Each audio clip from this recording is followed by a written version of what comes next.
Hey, before you head in to the episode, I have a quick question for you. Would you be willing to leave the show a rating and review over on Apple Podcasts? And here's why I'm asking. The more that I learn about podcasting, growing your podcast, taking it to the next level, the more the importance of ratings and reviews keep coming up. And I love this podcast so much. I love the guests that I've gotten to connect with and bring to you so far. I am excited about the guests that are on the calendar, that are in the queue, that are coming your way soon.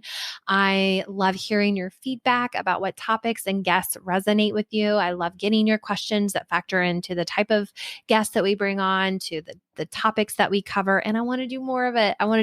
And by you sharing your rating and review over on Apple Podcasts, that helps so much. So as a thank you, for the first 10 people that leave a review and take a screenshot and then email it to hello at sarahlynnco.com.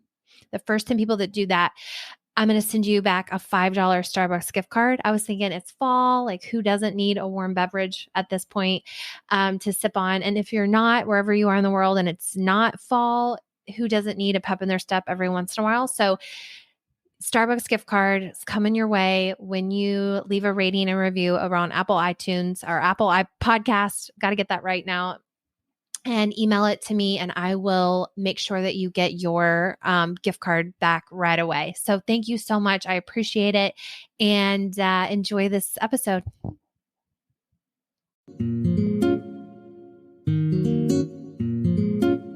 Welcome to the Enneagram MBA podcast, a show for aspiring and growing entrepreneurs and unfulfilled employees who know they are capable of playing bigger. If you are wanting to identify your gifts, find your purpose, do work that matters, and create a ripple effect that goes beyond yourself, you're in the right place. Each week, you'll get resources, strategies, and support to help you get to know yourself, to get to know and understand others, like your future clients, and help you get known so that you can reach more people with your gifts and purpose. So grab your notebook or open up your notes app, and I will see you in class. When I first started learning about the Enneagram, it's fun to, dive deep into your type. But one of the most impactful things was actually about a grouping on the Enneagram that has to do with how you deal with conflict, how you defend against the loss, pain, and disappointment that you might feel when you don't get your way. And on the Enneagram, there are 3 categories, kind of that have 3 types in each category that describe kind of your go-to strategy in these conflict types of situations. So for the Enneagram nerds out there, this is called the Harmonic Triads that we're going to get into today. I typically will refer to it as your conflict style.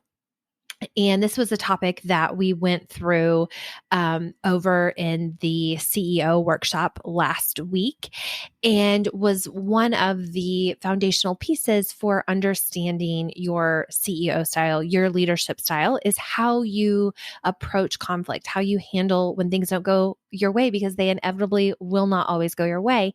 And so this is going to be really helpful in these professional business settings. And then I will also say this is going to be a huge light bulb moment, possibly for you in your personal relationships as well, when you can start to identify, even if you don't know your Enneagram type yet, what conflict style might be your go-to, and then thinking about the important people in your life who you tend to have conflict with, and these reoccurring issues that probably keep coming up because of the differences that you have in your styles. I think it'll be really interesting as well. And as we go through this too, don't feel like, well, I must not be a type 5 because I do sometimes get emotional, and 5s tend to be in a category that doesn't have a lot of emotional response. But we're going to have parts of these. We're going to react to situations at different times in our life. If we're in stress, that also is and I'll get more into this too, but as a reminder, our type, we have a dominant type, and then we have a growth arrow, and we have a stress arrow. And so we might actually be picking up the tendencies, the conflict style of our stress arrow in those situations. So all three of these are going to show up, but there's going to be one typically that is kind of the go-to energy that we bring to these conflicts. And by understanding that, you can start to watch yourself in the moment, kind of be the observer of your thoughts, of your feelings. And it's going to take a while to make a shift and catch yourself in these moments when you need to make a shift, because there's nothing wrong with the particular style. The problem is when we use it on default, when we use it for everything. So it's like in every situation, we're going to use this one conflict style, and it might work great in a certain situation, and then it may be terrible in another.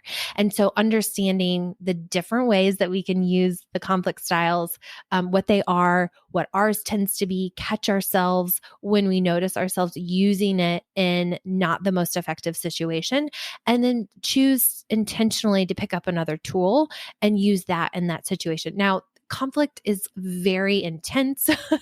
You're not always thinking rationally. So I get that might sound easier than it actually is. It's something I'm still working on. I probably always will be working on this. But you can at least start to get even just a little bit, even just a little bit more effective with your communication style, so they don't lead to that intense conflict. So let's get into it without further ado. So we talked about there's 3 groups in this conflict style grouping. And the first group that we'll cover is what I always refer to in layman's terms as the data, not drama group. Our type 1s, the improver, the perfectionist, our type 3, the achiever, the role model, and then our type 5, the observer, the expert, are in this grouping. It's also known as the Competence Triad, and they have their go-to response to conflict is with rational thinking. So they're going to get into an argument, and they're going to think, okay, show me the data.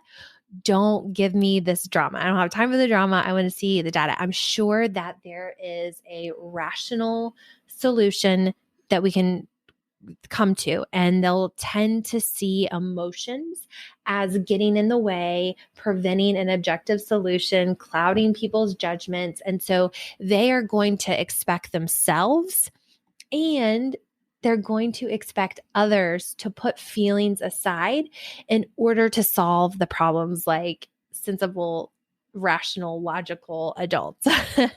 And yes, there's a lot of benefit to that, right? So our type 1s are going to come at this thinking, listen, I'm sure that we can solve this like sensible, mature adults. And so in a situation, they are going to prioritize being correct, and then meeting or succeeding standards, and improving in a situation.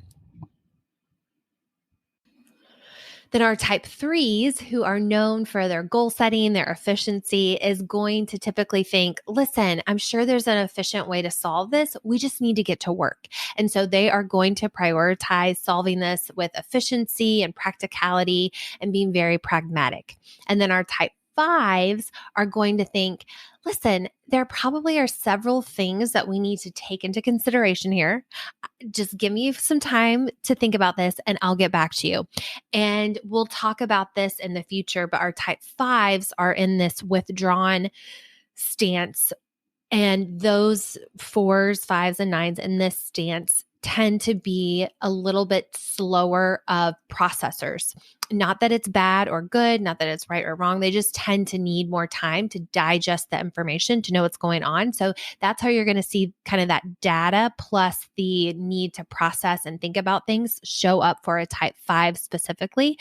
They're going to focus on the objective facts and rational information, and probably more so than any of these 3, detach emotionally. And before I go any further, I meant to say this at the beginning. But I did have 3 different resources that I referenced for this presentation, particularly this part, that I want to give credit to before I go on. One is the book, The Art of Typing, Powerful Tools for the Enneagram Typing by Ginger Lapid Bogda. The second one is The Wisdom of the Enneagram by Don Richard Riso and Russ Hudson. And then also the Enneagram University materials put together by Christy Rolls, a full and free Enneagram. So you can imagine when you're in some sort of conflict situation with this type, yes, it could get resolved in a really productive, efficient way. However, if you're having this conflict with one of these other types, specifically the next one that we'll get into in just a minute, start to pay attention, and I'm sure you'll get like why this situation could get even more intense and ugly before it gets better based on the different conflict styles. So the next style we have is our intensity grouping, and Enneagram lingo will call this the emotional reactivity group. And this is where our type 4s and our type 6s and our type 8s are going to be. They're going to have a tendency to respond to conflict and difficult situations through some sort of emotional reaction, whether that be fear is the emotion, or anxiety, or sadness, or anger, whatever the feeling is, it's going to be a struggle to contain the feeling.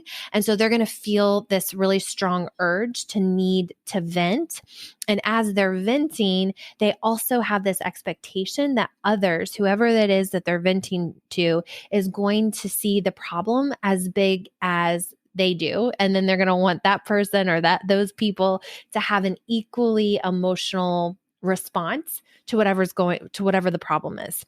So these people are going to have very strong opinions, and then they're going to want to share those opinions and where they stand with others. And so our type 4s are going to come to these situations potentially with this thought of like, I feel really hurt and I need to express myself. Like, I'm really upset about this. I'm sad about this, and I need to express it. The type 6 is going to come to this situation, and they might be thinking, I have a lot of anxiety. I'm really worried about this situation. I'm feeling pressured to maybe do something I don't think is right, and I've got to let off some steam. And then our type 8, who potentially is the most in touch with their anger, might come to the situation and think, I am really angry about this, and you are going to hear about it. Somebody's going to hear about it. So each of these types have kind of a go-to emotional response in general. And so in conflict, that gets triggered, and the intensity just gets there, and that's going to be their go-to response. And so again, neither one is right or wrong, but as you know, just based on the 2 that we've covered so far, you can see how it can get a little tricky when you have somebody who has a very strong emotional reaction about something and needs to get something off their chest, might bring that to somebody who's thinking, show me the data, don't give me the drama. And the conflict is just intensified that much more because they're communicating on different levels. And, there is very much a place for this strong emotional reaction. It's not, you're not being overly emotional. You're not being overly sensitive. You're not, overreacting. It's like you feel this strongly and you need to get it out. You want something to be done. And that emotion is what causes people to pay attention sometimes. That's what causes people to take action. They see you're serious. They hear you. They see you. So that emotion is absolutely necessary. And then just like we were talking about with the first type, though, there are situations where that may not be the best tool on your tool belt for a complex situation. So with that in mind, our last grouping is the positive outlook group here, and they are our type 2s, type 7s and type 9s. And they're going to have a tendency to put on rose-colored glasses and drink that glass half full and deal with conflict and difficult situations by putting on a positive attitude and reframing. That's something that all three of these will be great at is reframing disappointment in some positive way. So 7s do this a lot because they don't want to have to deal with negative emotions. So they are excellent reframers, and really 2s and 7s in this situation are as well, where our type 2s, being the helper, will come to a situation like this and think, you know what, you have a problem, but don't worry, I'm here to help you. And so they're going to typically avoid their own feelings and needs and instead overemphasize the feelings and needs of others and deny their own feelings in that situation. Whereas a 7 on the flip side is going to think, you know what, there may be a problem, but I'm fine. I'm fine. No worries. I'm fine. I'm fine. I'm fine. And I laugh out loud sometimes because I'm like, oh my gosh, I'm so textbook 7 at times where I'm like, I say this in the worst of situations. I'm like, oh, it's fine. It's fine. It's fine. So I had to laugh when I started learning about these conflict styles. And that was a very common response for type 7. Our type 7s in these situations are going to avoid their own pain and also avoid their role in creating the conflict or the disappointment or the suffering for anybody else. They may cause stress and, make the problem that much worse or be the cause of a potential problem. But they're not going to want to always take responsibility or recognize that. They'll go to that reframing ability that they have, their rationalization tool on their tool belt as a go-to for our type 7s.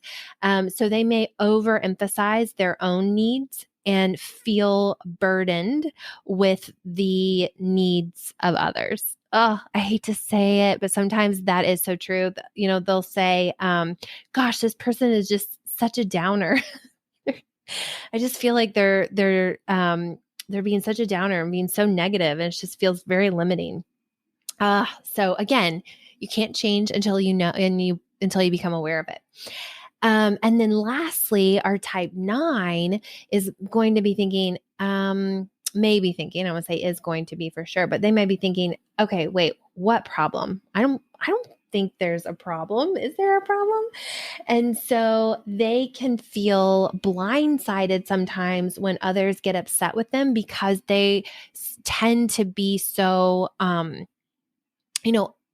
don't want to say out of touch, but they want to keep the peace. They want to keep the harmony going. So they will ignore those problems, on the outside, and then especially any feelings and especially negative feelings they have on the inside that could rock the boat. They want to go with the flow. So anything that's going to rock the boat, they're going to shove down and kind of numb out. And so the thing that they're going to be avoiding is problems themselves. They do not want to look at problems at all, and they can be overwhelmed by their own needs and the needs of others. So there's, lots more that we could kind of talk about on this topic, and I'm sure we will, but that was kind of a crash course on conflict styles. So in the CEO style training that we did last week, we had talked about, okay, great. Now you know this information about yourself. Now what do you do with it? How can you actually use it? That's a question I get a lot when it comes to the Enneagram is, okay, great. I know my number. How do I actually use it? And so one idea to start with is to first start right this moment kind of reflecting on how you tend to handle disappointment and conflict and hard hard things. Which of these is most true? Obviously not 100% of the time true, but which one is most true? What's kind of your default most of the time? So become aware of that. And then 2, look for ways in the future to be able to bring in the other 2 styles to have more productive, effective discussions and communication around the conflict and to navigate around the issue without saying or doing something that you might regret later, or letting the person know that you've been hurt. And I guess I'll just run through a couple of examples really quickly that are coming to mind about, how to bring in these other conflict styles and why you would even want to. So I'll just start with myself.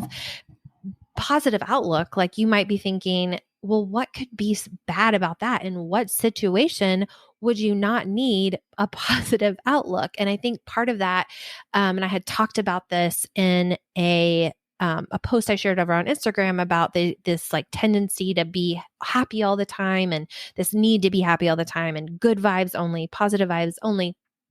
It's kind of like a cultural thing right now. It's like, oh, don't let negative, just think positive. Don't let your mind go there.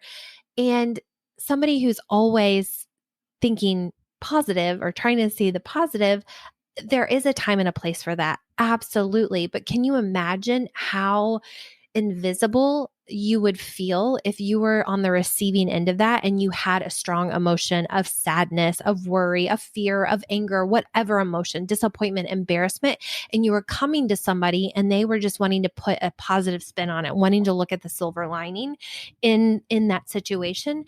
And by all means, like I'm not suggesting like we dwell in that place forever, but I have learned in my own personal journey that this is something that has been really hurtful and really actually destructive, not helpful, but destructive in these kind of conversation where somebody's coming and I'm like, oh, well, look at it this way, or, oh, just think of it in this way. And I still do this. Like my boyfriend just called me out last week for doing something like this, where I'm like, oh, well, look at it this way. It's fine. I literally said, it's fine. And, I don't need to go into problem solve. I don't need problem solving mode. I don't need to put a positive spin on it. What would be most helpful most of the time in those situations is just to sit there with empathy and compassion and listening and asking questions, not trying to problem solve and give a positive outlook idea like, oh, have you thought about this? So that's an example of when a positive outlook could not be a great way to handle a conflict. And instead, if this tends to be your go-to style like me, look at ways where you can bring in more emotional reaction. How can you better sit with the emotion and acknowledge the emotion and hold space for that and ask questions and be okay with that. And then in other times, and I think that would be, the biggest one to bring in for this positive outlook group. But then other times you might need to bring in that data, that rationalization, that practicality, because you're over, what is the word that I'm looking for? You're being overly positive and to the point that it's actually not helpful. So if there's a problem in your business or with a client or in the work that you do or in a relationship, it may need to be addressed. You may need to look at the data at some point and think, okay, this is what's actually happening. It's actually not okay right now. It doesn't mean that it won't be, but it's based on the data, based on the information, we have a problem and it needs to be fixed rather than ignoring the problem and just letting it continue. So that's another way to bring that in.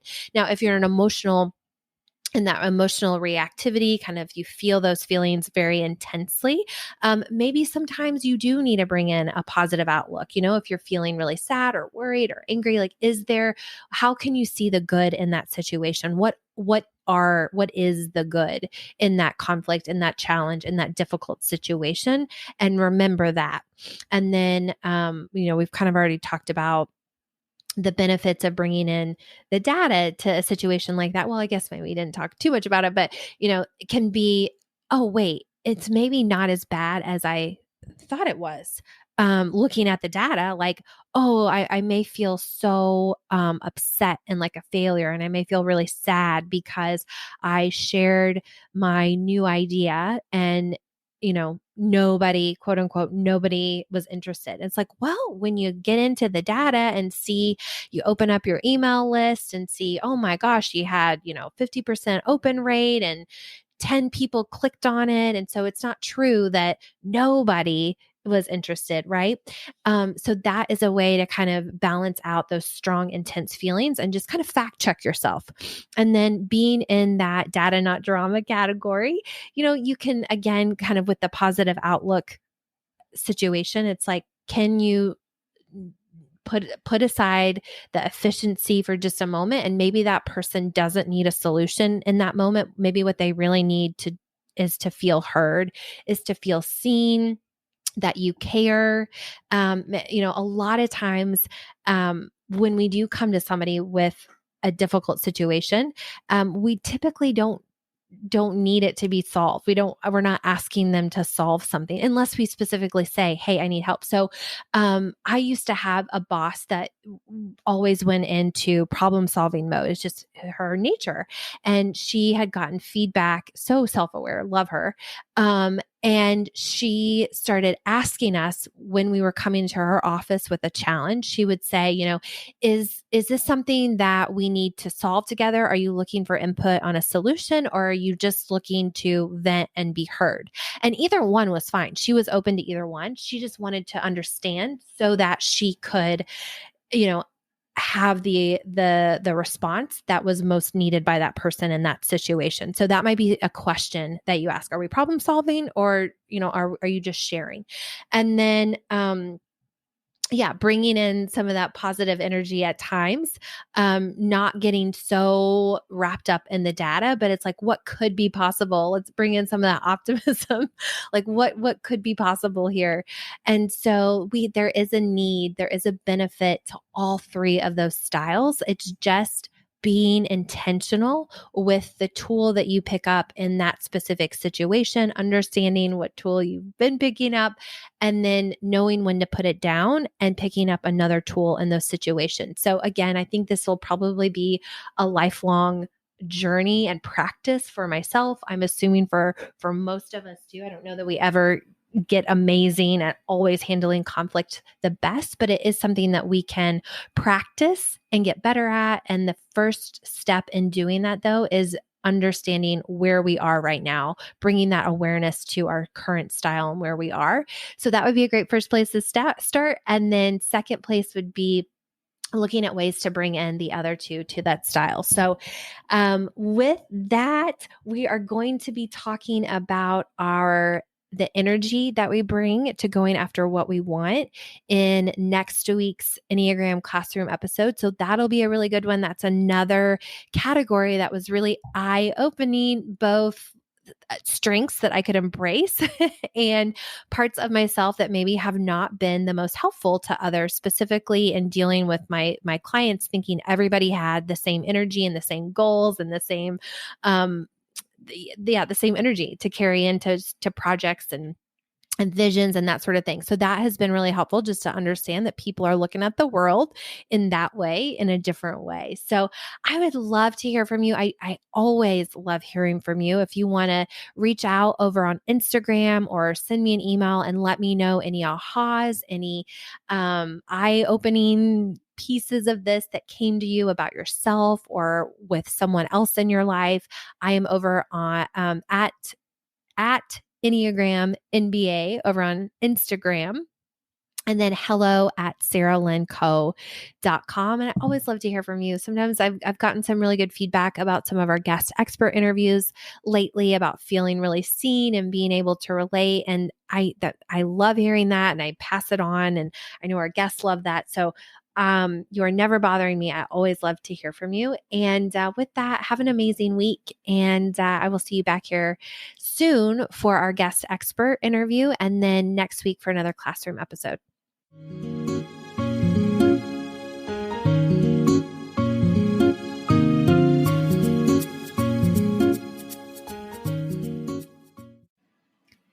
Thanks so much for being here and hanging out to the end. As a reminder, between now and the first 10 people that leave a rating and review over on Apple Podcast, you're going to get a $5 Starbucks gift card to use however you want to use. All that you have to do is leave that rating and review and then take a screenshot and email it over to me at hello@sarahlynnco.com. And then we'll make sure that you get your gift card right away so that you can start using it. Thanks so much. And I will see you back here soon.